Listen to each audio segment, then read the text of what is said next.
खुलासा ये है कि जैसे ही कोविड-19 आया तो नितिन गडकरी 2 महीने के लिए दिल्ली से गायब हो गया जी। और 2 महीने से गायब होके उसमें 1-2 घटना ऐसी है जिसको मुझे नहीं बोलना चाहिए, लोग उसका अंदाजा लगाएं। नहीं, आप इशारों में बता नहीं, दो। कोई बात नहीं, लगाया कुछ को तो खटपट होगी। जी जी। और उस दौरान जो ये बिल 3 कृषि बिल लाने की जो बात हुई उसमें अहम भूमिका निभाने वाला जी। नितिन गडकरी था। जी। संविधान सत्याग्रह आंदोलन का आज 26वां दिन 9 फरवरी और 5 प्रांतों के हजारों किसान यहाँ पर गांधीवादी तरीके से गांव निलोठी में आंदोलन कर रहे हैं। भारत भूमि बचाओ संघर्ष समिति के राष्ट्रीय अध्यक्ष रमेश दलाल जी से हरियाणा स्वाभिमान के संपादक बलराम शर्मा जी चर्चा करेंगे। दलाल साहब, मैं आपसे सीधा सवाल करता हूँ। आपने 2-3 दफ़े पूर्व मुख्यमंत्री और पूर्व कृषि मंत्री शरद पवार का जिक्र किया है और नितिन गडकरी की दोस्ती का भी जिक्र किया है, और जो नरेंद्र मोदी जी के ऊपर चर्चा है कि प्रधानमंत्री की कुर्सी के कई नेताओं की निगाह है, उस पर आपका क्या कहना है? देखिए, वर्तमान में जो राजनीतिक हालात देश में चल रहे हैं और जो किसानों के आंदोलन के ऊपर जो लोगों की एक जिज्ञासा देश में जानने की, जी जी। मैं उसका आज एक खुलासा करता हूँ। खुलासा ये है कि जैसे ही कोविड-19 आया जी। तो नितिन गडकरी 2 महीने के लिए दिल्ली से गायब हो गया जी। और 2 महीने से गायब होके उसमें 1-2 घटना ऐसी है जिसको मुझे नहीं बोलना चाहिए, लोग उसका अंदाजा लगाएं। नहीं, आप इशारों में बता नहीं, दो। कोई बात नहीं, लगाया कुछ को तो खटपट होगी। जी जी। और उस दौरान जो ये बिल 3 कृषि बिल लाने की जो बात हुई उसमें अहम भूमिका निभाने वाला जी नितिन गडकरी था। जी। एक तरफ वो 3 कृषि बिल को आगे बढ़ा रहा था और ऑर्डिनेंस लाने के लिए, और दूसरी तरफ वो षड्यंत्र रच रहा था जी। क्योंकि ताकि उसके घपले सुरक्षित रहें और दूसरी तरफ ध्यान बटे, क्योंकि उससे पहले आंदोलन जो हमारा जालोर में था जी। वो सीधा ही उसको कटघरे में खड़ा करता था। और जून में हमने एक रिपोर्ट बना करके दी नितिन गडकरी को, उसमें उसके सारे घपले पकड़े गए हैं। जी। तो मैं रिकॉर्ड के आधार बता रहा हूँ, तो ये जून के शुरू के शायद 1 या 2 सप्ताह में जो डेट है अपने 3 ऑर्डिनेंस आई, जी। और 3 ऑर्डिनेंस पे के बाद किसानों को भड़काया जाए। ऑर्डिनेंस में कमी थी, मैं ये नहीं कह रहा हूँ जो किसानों की मांगे जाए, लेकिन भड़काया जाए उसके लिए कांग्रेस के नेताओं की, शरद पवार की, नितिन गडकरी की अहम बैठकें होती हैं। यानी तीनों की एक ही रणनीति थी। अहम बैठकें होती हैं जी और अहम बैठकें होके एक नितिन गडकरी से बयान दिलवाया, जी। और वो बयान था कि हरियाणा, पंजाब और पश्चिमी उत्तर प्रदेश के लोगों को धान और गेहूं की खेती छोड़ देनी चाहिए। जी हमारे पास न स्टोर है और न हम खरीदेंगे। जी तो पंजाब और हरियाणा उबलने लग गया। जी। बाद में उसके साथ पश्चिमी उत्तर प्रदेश भी जुड़ गया और लोग रेलवे ट्रैक पे जा बैठे।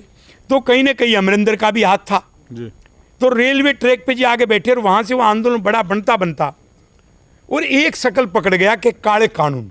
काले कानून कोई मेरिट डिमेरिट में नहीं गया, जी। उसमें बदलाव की जरूरत है। जी उनको रद्द कर दे और भी अच्छी बात है। जी मैं उस सत्य में हूँ, मैं किसानों के साथ हूँ। जी। लेकिन नितिन गडकरी ने ये जो बात किसानों के मन में डाली, उससे किसानों ने समझा कि ये प्रधानमंत्री का बयान है। जी।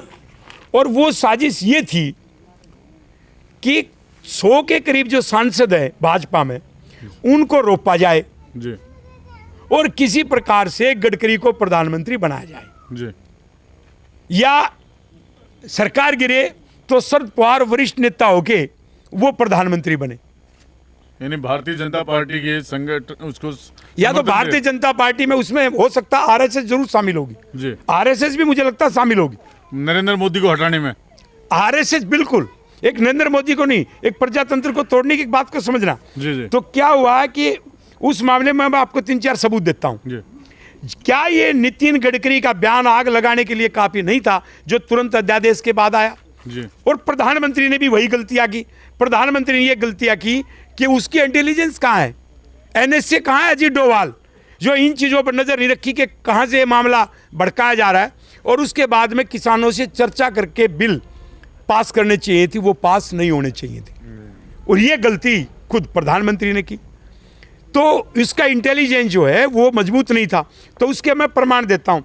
ऐसा जो बयान था नितिन गडकरी का, वो तो आग लगाएगा ही ना। यदि आज आपका काम पत्रकारिता और आपको कहेगा पत्रकारिता छोड़ दीजिए और दूसरा काम आप कर नहीं सकते, तो आप में उबाल आएगा। तो हमें हरियाणा, पंजाब, पश्चिमी उत्तर प्रदेश को कहा गया कि आप धान को और गेहूं को छोड़ दीजिए, तो उबाल आना था। तो उस उबाल आने का बयान गलत दिया गया। वही बयान 26 जनवरी की परेड से पहले शरद पवार ने बम्बई से दिया। तो लिंक हो गया कि नहीं हो गया 26 जनवरी की परेड से पहले। और उसको फिर आगे चलता हूं। 26 जनवरी की जो घटनाएं घटी, मैं आज भी कहता हूं, उसमें भारत की राजनीति के वरिष्ठ नेताओं का हाथ है, सरकार के कई मंत्रियों का हाथ है, पुलिस के प्रशासन के उच्च अधिकारियों का हाथ है। क्यों परमिशन दी गई 26 जनवरी की? और एक दिन पहले जब कई किसान संगठनों का आम रूट को नहीं माने, क्यों परमिशन रद्द नहीं की गई? और उससे बड़ा सवाल ये है कि समय दिया गया था 10 बजे से, तो बॉर्डर किसने खोला 8 बजे? क्या बिना सरकार के खुल जाएगा? और 8 बजे वो क्यों शुरू हुआ? तो इसलिए इसमें एक बहुत बड़ा अंतर्राष्ट्रीय षड्यंत्र भी है। उसमें अपने देश के नेता भी शामिल हैं, और उसमें पिस रहा है आम जन। जो जमीन अधिग्रहण का जो मुद्दा था, जिससे अडानी अंबानी को लाभ हो रहा है, वो दिशा बदलने के लिए, क्योंकि जमीन तो उससे लेंगे ना, वो दिशा बदलने के लिए पूरे देश का ध्यान बांट दिया। अब उसका एक नया प्रमाण देता हूं। एक विदेशी कोई शक्ति हमारे देश के बारे में बोले तो कोई उसको पसंद करेगा, कोई उसको ना पसंद करेगा, ठीक बात है। लेकिन सचिन तेंदुलकर ने यह कह दिया कि बाहर के लोगों को हस्तक्षेप नहीं करना चाहिए, हम अपने आप निपट लेंगे। उसने किसान आंदोलन का विरोध नहीं किया, तो उसकी जांच भी करोगे। और शरद पवार ने बयान दिया, तारीख बोल रहा हूं 6 तारीख, जो यहाँ के लोगों को नहीं पता होगा, 6 फरवरी को बयान दिया। उसने कहा कि सचिन तेंदुलकर को किसी प्रकार के बयान से बचना चाहिए। उसको धमका दिया। और फिर क्या बयान दिया? वो षड्यंत्र सिद्ध होता है कि मिले हुए थे। और मैं कह रहा हूं कि 2 मंत्री प्रधानमंत्री को हटा के प्रधानमंत्री बनना चाहते, एक राजनाथ और एक नितिन गडकरी। मैं राजनाथ का भी आपको बता रहा हूं। तो उसके बाद चर्चा चल रही है। तो उसके बाद शरद पवार का बयान मेरे पास पड़ा है। शरद पवार ने कहा कि अब नितिन गडकरी और राजनाथ को किसानों से बातचीत के लिए आगे आना चाहिए। तो आप ये बताएं, जो लुटेरा है, जमीन को लूट रहा है, जिस पे आरोप है, जिसकी हम जांच कर रहे हैं, उसके बारे में शरद पवार कह रहा है कि वो बातचीत के लिए आगे आए, तो कहीं ना कहीं इसका मतलब कुछ किसान नेताओं से भी साठगांठ है कि नहीं? कुछ ये एक प्रश्न है। कुछ के देख, सब नहीं। आम किसान। इसी में आपकी बात रोकते हुए, टिकट के अभी पीछे एक बयान आया था, किसान का नेता प्रधानमंत्री बनेगा। तो किसान का नेता क्या राजनाथ सिंह की तरफ इशारा है उसका? देखिए, वो तो आप राकेश टिकैत से बोले। मैं किसी व्यक्तिगत किसान नेता के बारे में टिप्पणी नहीं करूंगा। राकेश टिकैत मेरा छोटा भाई, और मैं किसी का नाम, लेकिन मैं एक बात कह रहा हूं, ये योगेंद्र यादव गायब कैसे हो गया? अब वो कोई बयान देता है क्या? अब वो योगेंद्र यादव, ये 26 जनवरी का आइडिया कौन लेके आया था? जो मेरे पंजाब के भाई बैठे हैं, जो हरियाणा किसान बैठे हैं, वो ठीक रास्ते पे। उनको जो भड़काने वाले लोग थे, वो लोग और थे, जो नितिन गडकरी के, शरद पवार के जो संपर्क में थे, जो राहुल गांधी के संपर्क में थे, इशारे पे चल रहे थे, जो चल रहे थे, उन्होंने सारा खेल खराब किया। और मैं कहता हूं, अब ये सम्मान की बात हो गई है, कानून वापसी नहीं तो घर वापसी नहीं। तो अब मैं तो किसानों के साथ खड़ा रहूंगा, लेकिन एक प्रधानमंत्री से बार बार कह रहा हूं, अरे प्रधानमंत्री जी, कहाँ 56 इंच का तेरा सीना? तू तो 0 निकला।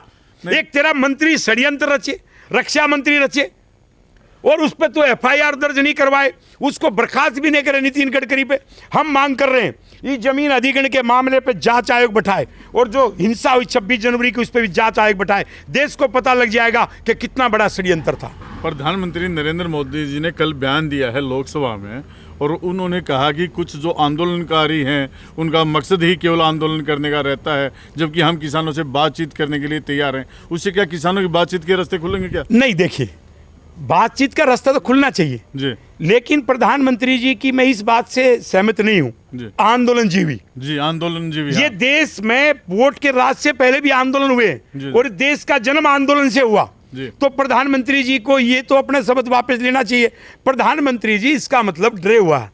प्रधानमंत्री ने ये नहीं कहा कि मेरे खिलाफ षड्यंत्र है जी। और उस षड्यंत्र में मेरे ही कुछ मंत्री शामिल है, कुछ सांसद शामिल है। मैं प्रधानमंत्री से ये आशा करता हूं, क्योंकि खुलेआम खेल चल रहा है, जी। उखाड़ फेंकने का, और कुछ नहीं चल रहा। तो इसलिए जो प्रधानमंत्री वो क्या हिम्मत दिखा रहा है? प्रधानमंत्री की कोई हिम्मत मुझे तो नजर नहीं आ रही।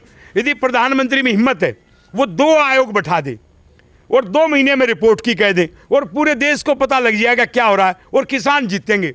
जो बॉर्डर पर बैठे ये किसान जीतेंगे। इनको जो बेवकूफ बना रहे हैं वो हारेंगे। 2-4 लोग जो राजनीतिक नेता बेवकूफ बना रहे जी, हैं। जी। मैं कहता हूं, एक 26 जनवरी की हिंसा के पीछे जांच आयोग तय करे किसकी भूमिका थी, इसकी और दूसरा, और उसमें तब से ले जब से ऑर्डिनेंस लागू हुए, जी। ताकि नितिन गडकरी का वो बयान भी और शरद पवार का सीक्वेंस ऑफ इवेंट्स पूरी बने।